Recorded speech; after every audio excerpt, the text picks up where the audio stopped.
estarmos nessa luta contra toda forma de discriminação, contem com a gente. Obrigado, Irina. Obrigado, Juliano. Obrigado, doutor Adélio. Estenda também ao doutor Janot nosso agradecimento pela atuação da Procuradoria da República, do Ministério Público todo o país. Muito obrigado. Concedo a palavra agora ao senhor Eliseu de Oliveira Neto, coordenador nacional de combate à transfobia do PPS, por favor, para que possa fazer uso da palavra. Ligou? Sim. Eu acho importante algumas discussões que a gente está fazendo aqui. Primeiro, ao dizer que a gente já tem os mecanismos legais para se combater o preconceito, o que eu discordo, eu acho que não. Né? Isso é bem comprovado quando a gente vai pegar historicamente o caminho do racismo, que a gente vai então lá e faz a Lei 7716 de 89, que puniu o racismo, e aí ficava aquela dúvida entre injúria racial e racismo, e aí cai na mão dos juízes que acabam dizendo, não, então isso é injúria racial, vamos dar uma cesta básica, alguma coisa, e foi preciso então uma nova lei, e aí sim, colocando injúria racial como algo que devia ser coibido, e a gente vê claramente, assim, não podemos dizer que o racismo acabou, mas pelo menos que eles se calaram. Né? Os ataques racistas que se ouvia o tempo todo e que as pessoas se sentiam no direito de falar, não se sentem mais. Então, eu acho muito importante isso. Quando a gente fez a ADO 26, que é a ação direta de inconstitucionalidade por omissão, a homofobia e transfobia, que a PPS fez, quer dizer, no STF, pedindo que o Congresso legisle agora, quer dizer, que não dá para esperar o novo Código Legal ser feito, porque são 300 LGBTs mortos a ano, quase metade das mortes de LGBTs no mundo são aqui no Brasil. Então, a gente tem uma certa urgência com a aprovação dessa lei.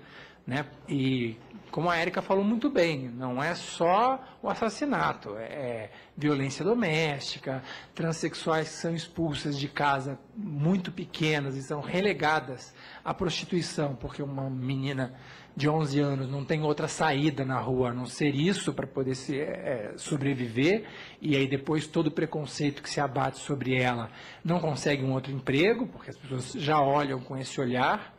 E, cada vez mais, a casa vem parecendo hostil a isso. Quer dizer, esse aumento do fundamentalismo fez com que a gente recorresse, então, ao Supremo Tribunal Federal.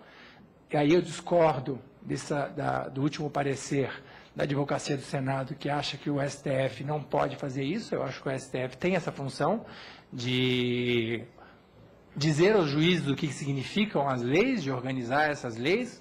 Aconteceu isso com o casamento civil, quer dizer, a gente acompanha até o Carlos Tufson, né, que é um caso famoso, onde o casamento dele foi negado, e ele foi atrás, e hoje o CNJ, então, transforma automaticamente em casamento a união civil. Então, eu acho que a gente tem que ir em todas as frentes.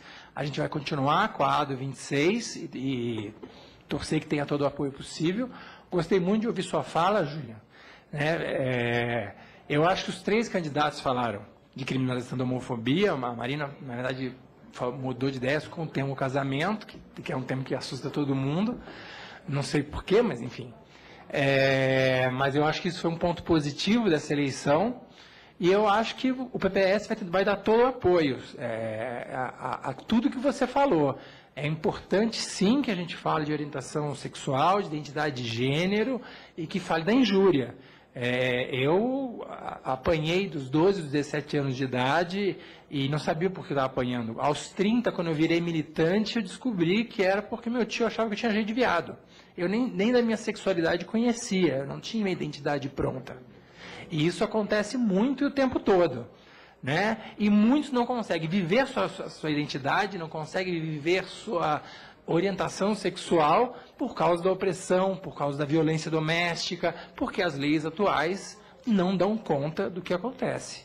Então, por isso que nós estamos recorrendo ao STF, mas acho excelente a ideia de uma frente parlamentar e ainda mais se a presidenta resolver apresentar a lei, que acho que isso teria a força de uma mudança muito grande depois do pensamento e de tudo que aconteceu no governo passado.